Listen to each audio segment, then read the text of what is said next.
اللہ الرحمن الرحیم۔ السلام علیکم ناظرین، ہم اپنے پروگرام روزہ اور صحت کے ساتھ ایک دفعہ پھر حاضر خدمت ہیں۔ آج کی ہماری گفتگو کا موضوع ہے روزہ اور نیند۔ ناظرین، نیند کی خرابی، نیند کا نہ آنا یا سلیپ کا ڈسٹرب ہونا اس وقت دنیا کی بڑی بیماریوں میں سے ایک بیماری ہے، اور اعداد و شمار یہ بتاتے ہیں کہ دنیا کی 7 ارب آبادی میں سے تقریباً 1 ارب افراد ایسے ہیں کہ جو نیند کی خرابی کی شکایت کسی نہ کسی وقت کرتے ہیں۔ لائف ٹائم میں کبھی نہ کبھی ان کو نیند کا پرابلم ہوتا ہے، اور بہت بڑی تعداد میں لوگ بے خوابی کی شکایت کرتے ہیں یا اچھی گہری نیند نہ آنے کی شکایت کرتے ہیں کہ جب وہ سو کے اٹھتے ہیں تو تازہ دم نہیں ہوتے، فریش نہیں ہوتے۔ اور جو نیند کا موضوع ہے یہ پوری دنیا میں سائنسدانوں کے لیے ایک بہت ہی بڑا اور غیر معمولی ریسرچ کا موضوع بہت طویل عرصے سے رہا ہے اور ابھی بھی ہے۔ اور حال ہی میں جو ریسرچ اسٹڈیز ہوئی ہیں پچھلے 10-15 سالوں میں، انہوں نے یہ بات ثابت کی ہے کہ نیند اور فاسٹنگ کے درمیان بھی ایک بہت کلوز لنک موجود ہے، ایک گہرا تعلق موجود ہے۔ اور فاسٹنگ کے نیند کے اوپر کیا اثرات ہوتے ہیں، اس کو بہت سارے سائنسدانوں نے بہت ایکسٹینسولی اسٹڈی کیا ہے۔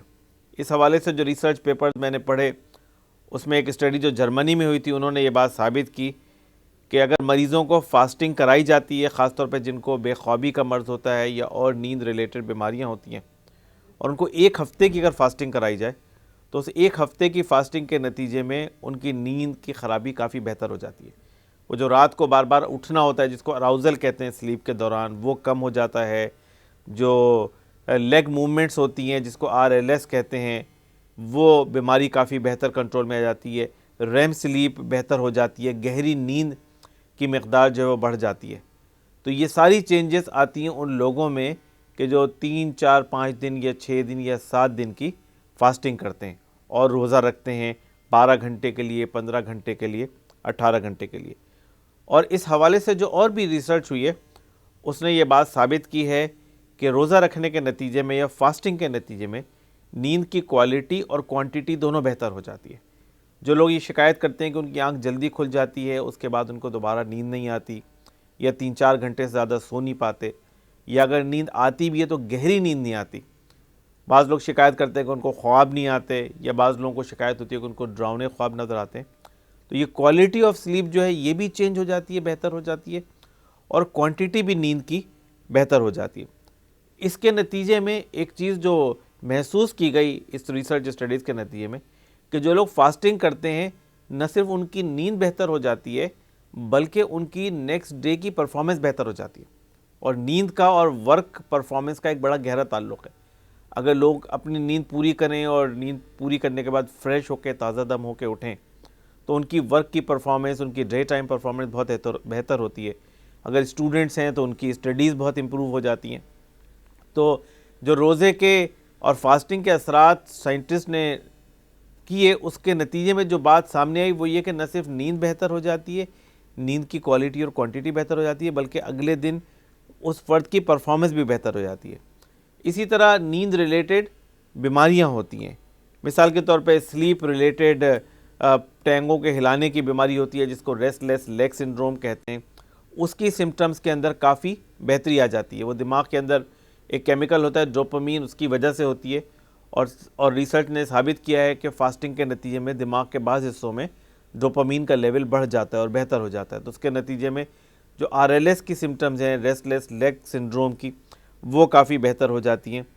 اس کے علاوہ جو اسٹیج 3 اور اسٹیج 4 سلیپ ہے، جو گہری نیند کہلاتی ہے، کہ جس کی کمی کی وجہ سے لوگ شکایت کرتے ہیں کہ گہری نیند ہمیں نہیں آتی، یا اچھی نیند نہیں آتی، یا ہمیں کچی نیند آتی ہے، تو اس روزہ رکھنے کے نتیجے میں ان کی گہری نیند کی مقدار کے اندر اضافہ ہو جاتا ہے۔ ریم سلیپ بھی بڑھ جاتی ہے، اور اسٹیج 3 اور اسٹیج 4 سلیپ بھی بڑھ جاتی ہے۔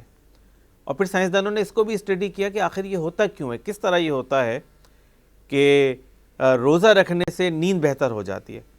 تو اس کی کئی ڈائمینشنز ہیں، کئی تھیوریز ہیں کہ جس کے اوپر سائنسدانوں نے کام کیا، پر جو سب سے واضح طور پہ بات سمجھ میں آئی وہ یہ کہ ایک دماغ کے اندر ایک کیمیکل ہوتا ہے جس کو میلاٹونن کہتے ہیں، اور اس کیمیکل کا بڑا گہرا تعلق ہوتا ہے نیند کے ساتھ، بلکہ دنیا میں بہت سارے علاقوں میں میلاٹونن کو خواب آور دوا کے طور پہ بھی استعمال کیا جاتا ہے۔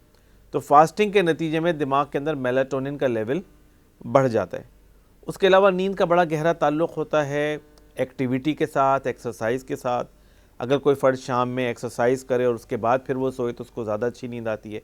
تو ہم یہ جانتے ہیں کہ بہت سارے روزے رکھنے والے افراد جو ہے رات کو تراویح کا اہتمام کرتے ہیں اور اس کے نتیجے میں ایک ان کی اچھی خاصی ایکسرسائز ہو جاتی ہے. تو اس کے بھی شواہد موجود ہیں کہ یہ بھی ان کی نیند کو بہتر بنانے میں مدد دیتا ہے. اسی طرح بڑا گہرا تعلق ہے نیند کا سن لائٹ ایکسپوجر کے ساتھ یا فوڈ کے ساتھ. تو رمضان میں چونکہ یہ ساری ہیبٹس چینج ہو جاتی ہیں، فوڈ انٹیک کی ہیبٹس چینج ہو جاتی ہیں، صبح کے کھانے کے ٹائمنگ اوقات الگ ہو جاتے ہیں، رات کے کھانے کے الگ ہو جاتے ہیں. اور بہت ساری جگہوں پہ یہ بات دیکھی گئی ہے کہ کھانا کھانے کے فوراً بعد جو لوگ سوتے ہیں اس سے ان کو نیند کافی ڈسٹرب ہوتی ہے.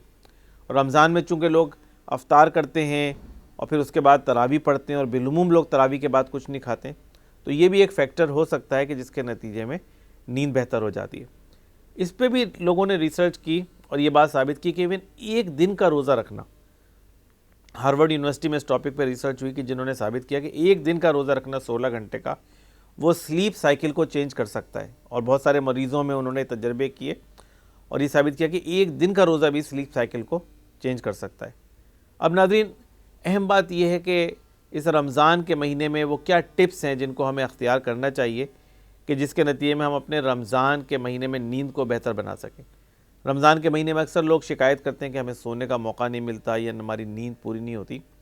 تو اس کے حوالے سے کئی اہم ٹپس ہیں کہ جس کا ہمیں خیال کرنا چاہیے. ان میں سب سے پہلی ٹپ تو یہ ہے کہ تراویح کے بعد کھانا نہیں کھانا چاہیے. جو بھی کھانا پینا ہے رات کو وہ افطار کے بعد ہو اور تراویح سے پہلے ہو. تراویح کے بعد کھانا پینا نہیں ہونا چاہیے. دوسری بات یہ ہے کہ جلدی سونے کی عادت ڈالنی چاہیے کہ تراویح ختم ہو جاتی ہے 10:30 بجے تک، 11:45 بجے تک. لوگوں کو چاہیے کہ 11 ساڑھے 11 بجے تک سو جائیں. رات کو دیر تک جاگتے رہنا کے نتیجے میں وہ پھر ان کی نیند کو گہری نیند آنے کا موقع نہیں ملے گا. 3-4 گھنٹے کی اگر نیند ہو تو اس میں اس بات کے امکانات ہوتے ہیں کہ اسٹیج 3 اور اسٹیج 4 سلیپ کو ٹائم ڈیولپ ہو اور وہ گہری نیند جو ہے وہ آ سکے. تو اس کا اہتمام کرنا چاہیے. اسی طرح رات کے وقت زیادہ چائے اور زیادہ کافی کا استعمال نہیں کرنا چاہیے کیونکہ وہ بھی نیند کے اوپر افیکٹ ڈالتا ہے. اسی طرح رات کو ٹی وی نہیں دیکھنا چاہیے زیادہ دیر. اس حوالے سے ویسے ہی بہت لٹریچر موجود ہے کہ ڈاکٹرز کہتے ہیں کہ جن لوگوں کو بے خوابی کا مسئلہ ہو ان کو اپنے بیڈ روم میں ٹی وی نہیں رکھنا چاہیے یا رات کو سونے سے پہلے ٹی وی دیکھنے سے احتیاط کرنا چاہیے. اسی طرح رمضان میں ایک مفید چیز جو ہو سکتی ہے اپنی نیند کی ہیبٹس کو بہتر کرنے کے لیے وہ یہ ہے کہ دن میں سونے کے لیے کچھ نہ کچھ ٹائم نکالا جائے.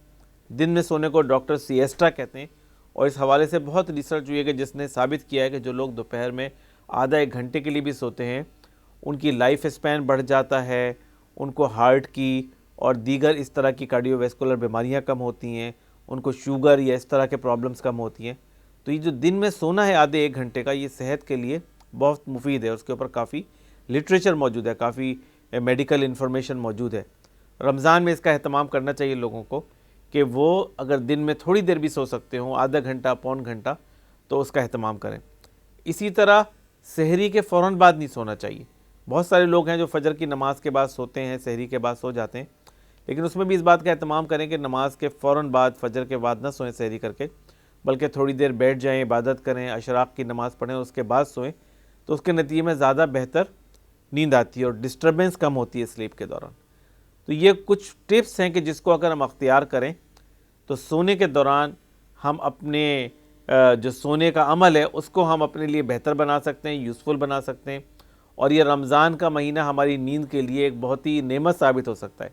اور بظاہر جو محسوس ہوتا ہے کہ رمضان کے مہینے میں نیند کم ہو جاتی ہے، لیکن سچی بات یہ کہ اگر ہم اس کو صحیح طریقے سے اہتمام کریں تو رمضان کے مہینے میں ہماری نیند کی کوالٹی بہت بہتر ہو جاتی ہے اور ہماری نیند کی کوانٹٹی بھی بہتر ہو جاتی ہے. اس کے نتیجے میں لوگوں کے لیے اپنے پرفارم کرنا، روزے کی عبادات کو پرفارم کرنا بھی آسان ہو جاتا ہے اور دیگر اپنی چیزوں کو پرفارم کرنا بھی آسان ہو جاتا ہے. تو ناظرین، آج ہم نے گفتگو کی روزے اور نیند کے حوالے سے. انشاءاللہ ہم اپنے اگلے پروگرام میں دوسرے موضوع کے ساتھ حاضر خدمت ہوں گے. اجازت دیجیے. اللہ حافظ.